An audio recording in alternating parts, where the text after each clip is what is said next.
नमस्कार, मैं हूं किरण। आप देख रहे हैं प्राइम टीवी। वक्त हो चला है उत्तर प्रदेश से जुड़ी बड़ी खबरों का।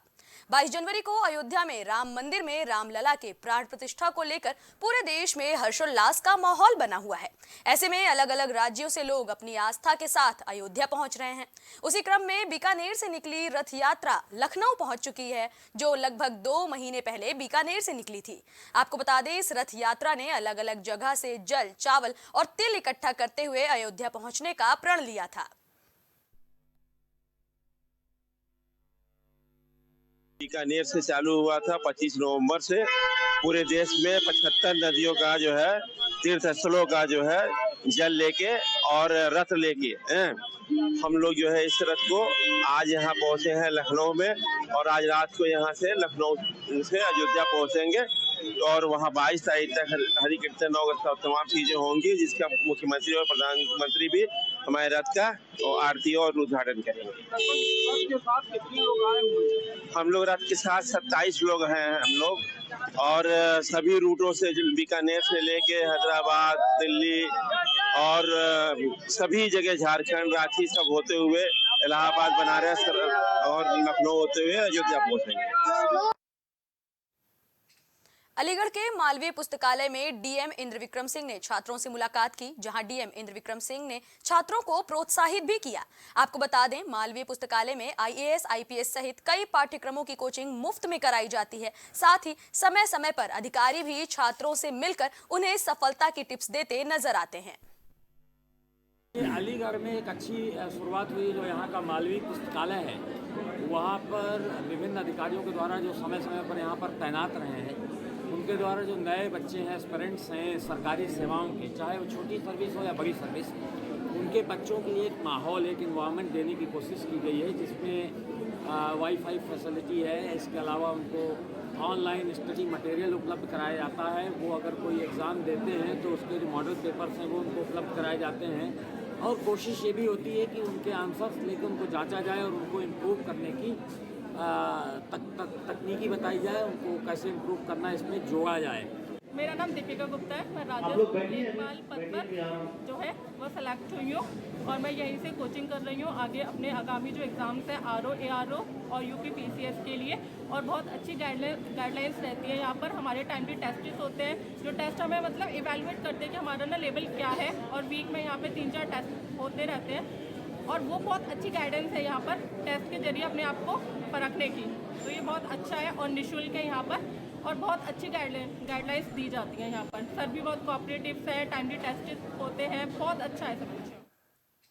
22 जनवरी को होने वाले राम मंदिर प्राण प्रतिष्ठा समारोह को लेकर दिल्ली से सटे गाजियाबाद में लोगों का उत्साह चरम पर है। सर्राफा बाजार में भी इस आयोजन को लेकर खासी तैयारी देखी जा रही है। सर्राफा बाजार में श्री राम मंदिर के मॉडल समेत कई तरह के सोने और चांदी के आइटम्स की खूब डिमांड बढ़ती जा रही है। गाजियाबाद के प्रतिष्ठित ज्वेलरी के शोरूम्स पर राम मंदिर की प्रतिमाएं, राम मंदिर और भगवान राम की तस्वीर वाले सोने और चांदी के सिक्के समेत कई आइटम्स की डिमांड बढ़ रही है। गोल्ड का है। इसमें 2 चीज़ मेन चल रही हैं इस टाइम, राम दरबार और राम मंदिर। इसके जो बड़े पीसेस हैं वो पीछे लगे हुए हैं, आप देखेंगे मेरी दुकान पर। लगभग जो 80,000 और 1.25 लाख रुपए वाले हैं, करीब 25 पीसों का मेरे पास ऑर्डर है, और अब मैंने जो बड़े पीस हैं उनके ऑर्डर लेने बंद कर दिए हैं। हम उसकी पूर्ति नहीं कर पा रहे हैं, और जिनका बजट कम है उनके लिए हमने प्योर चांदी का सिक्का बनाया है, जिस पर राम दरबार छपे हुए हैं। 10 ग्राम का, 20 ग्राम का, हर साइज में है। एक ये नई चीज़ बनाई है जो कहीं पर भी नहीं है। देखिए, इसमें एक तरफ राम मंदिर है, गोल्ड प्लेटिंग की है प्योर चांदी के ऊपर, एक तरफ भगवान राम है।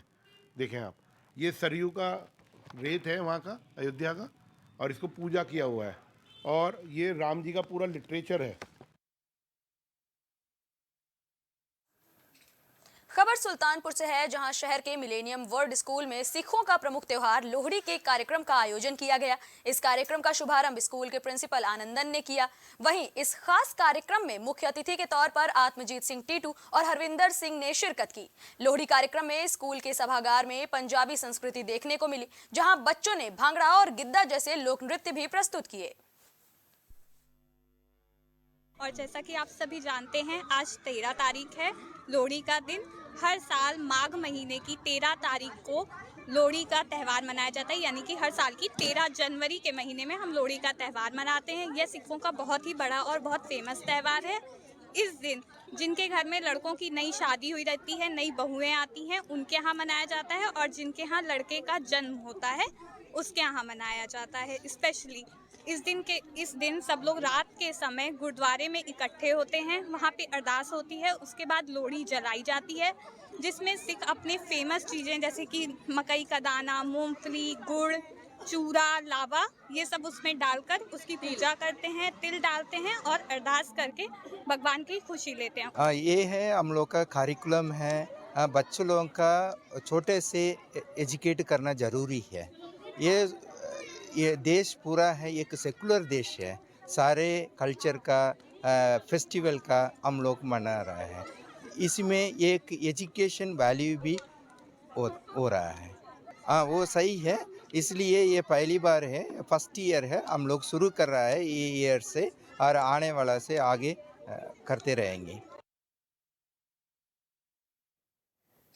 खबर गाजीपुर से है, जहां श्री राम मंदिर प्राण प्रतिष्ठा कार्यक्रम को लेकर लोगों में उत्साह नजर आ रहा है। आपको बता दें, अयोध्या से 22 जनवरी को होने वाले श्री राम मंदिर प्राण प्रतिष्ठा कार्यक्रम के उपलक्ष्य में गाजीपुर में श्री राम शोभा यात्रा निकाली गई। गाजीपुर शहर में निकाली गई श्री राम शोभा यात्रा में बड़ी संख्या में लोग शामिल हुए। वहीं इस शोभा यात्रा में लोगों के बीच आस्था, उत्साह और उल्लास का माहौल दिखाई दिया। 22 तारीख को 500 वर्षों के बाद श्री राम लला विराजमान अयोध्या में स्थापित होने जा रहे हैं। उसी के निमित्त आज गाजीपुर शहर में भी कलश शोभा यात्रा निकाली गई, और जैसा भयावह ठंड के बाद भी लोगों में उत्साह था, ये दर्शाता है कि लोगों में श्री राम के प्रति कितनी बड़ी आस्था है।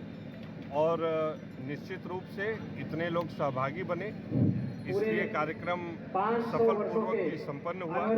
देखिए, आप सब जानते हैं कि प्रभु श्री राम की प्राण प्रतिष्ठा 22 तारीख को होनी है। उसी क्रम में गाजीपुर में लहुरी काशी में एक शोभा यात्रा थी, जो मुझे लगता है कि पूरे गाजीपुर के जनमानस, पूरे सड़कें भरी हुई थी, लोग अपने छतों से फूल माला डाल रहे थे। तो ऐसे भव्य लोगों ने स्वागत किया नगर के लोगों को, मैं उनको भी धन्यवाद देता हूँ। औरैया में वृद्धावस्था पेंशन के 66 लाख गबन के मामले में जिलाधिकारी ने बड़ी कार्रवाई की है, जहां इस मामले में तत्कालीन 2 जिला समाज कल्याण अधिकारियों के खिलाफ ये कार्रवाई की गई है। आपको बता दें, साल 2017 से साल 2020 तक वृद्धावस्था पेंशन के 375 लाभार्थियों के खाते बदलकर 66 लाख रुपए दूसरे लोगों के खातों में ट्रांसफर कर दिए गए थे। मामले में उप सचिव समाज कल्याण अनुभाग के निर्देश पर जिला समाज कल्याण अधिकारी ने तत्कालीन 2 समाज कल्याण अधिकारियों के खिलाफ दिबियापुर थाने में रिपोर्ट दर्ज कराई है। इसमें 30 सितंबर 2021 में एक रामवीर यादव जी हैं, उन्होंने शिकायत की थी कि वृद्धावस्था पेंशन में कुछ लोगों के खाते में पैसा नहीं जा रहा। तो तत्कालीन जिलाधिकारी द्वारा एक समिति गठित करेगी 4 सदस्यीय, और उससे जांच कराएगी। तो जांच में प्रकाश में आया कि मार्च 2017 से लेके ये 2 लोग उसमें समाज कल्याण अधिकारी थे, एक श्री भगवान एवं एक श्री शंकर लाल। इन दोनों लोगों कार्यकाल में लगभग 563 खातों में 563 लाभार्थियों के खातों को बदलकर लगभग 66 लाख रुपया दूसरे के लाभार्थियों के खाते में डाला गया। तो इसमें इनके खिलाफ अनुशासनात्मक कार्रवाई प्रचलित है। शासन स्तर पर आरोप पत्र वगैरह भेज दिया गया है, और शासन के निर्देश में इसमें FIR भी करा दी गई है।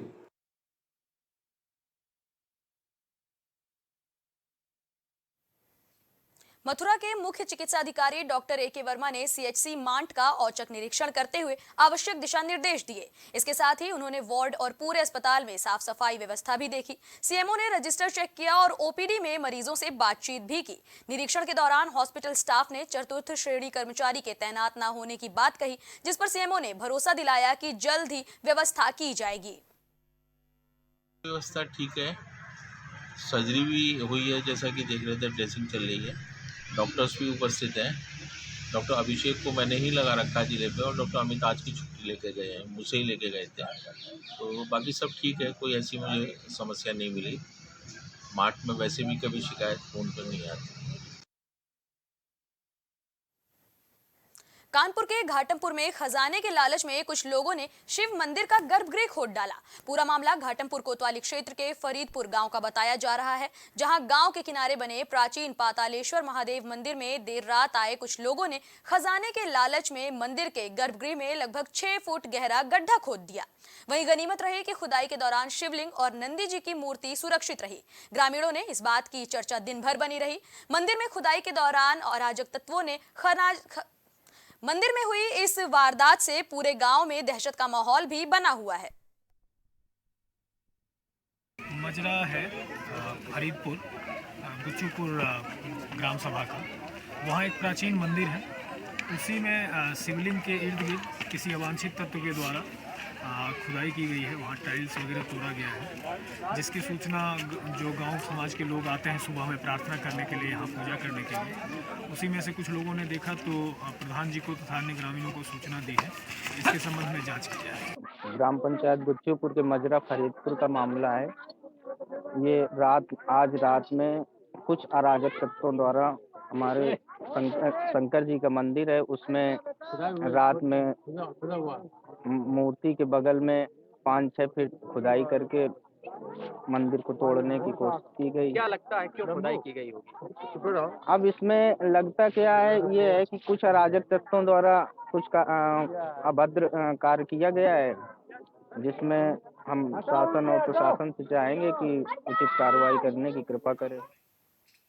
खबर मथुरा के गोवर्धन से है, जहां बढ़ते साइबर क्राइम पर लगाम लगाने के लिए दूसरे राज्य के पुलिस अधिकारियों के साथ एडीजी आगरा जोन ने बैठक की। बैठक में एडीजी जोन आगरा अनुपम कुलश्रेष्ठ के अलावा Rajasthan Bharatpur ADG zone Haryana Palwal range के आईजी, मथुरा जिले के आसपास मौजूद जिलों के पुलिस कप्तान शामिल हुए। वहीं इस बैठक में एडीजी आगरा ने पड़ोसी राज्यों के पुलिस अधिकारियों से आपस में समन्वय बनाकर काम करने की अपील भी की। और यहाँ आगरा और कमिश्नरेट और आगरा जोन के सीनियर अधिकारी उपस्थित थे, और जो पुलिस के पॉइंट ऑफ व्यू से जो भी सीमावर्ती क्षेत्र में जॉइंट कार्रवाई की जाने की अपेक्षा है, वो उसी पर चर्चा की गई कि किस तरह से बॉर्डर पुलिसिंग को और मजबूत और सुदृढ़ किया जाए, और इसी का किस तरह का हमारा प्रोसीजर रहेगा और किस तरह की हमारी प्लानिंग रहेगी, उसी संबंध में इस मीटिंग को किया गया। फिलहाल के लिए प्राइम उत्तर प्रदेश में इतना ही। देश दुनिया से जुड़ी तमाम खबरों से अपडेटेड रहने के लिए बने रहिए प्राइम टीवी के साथ।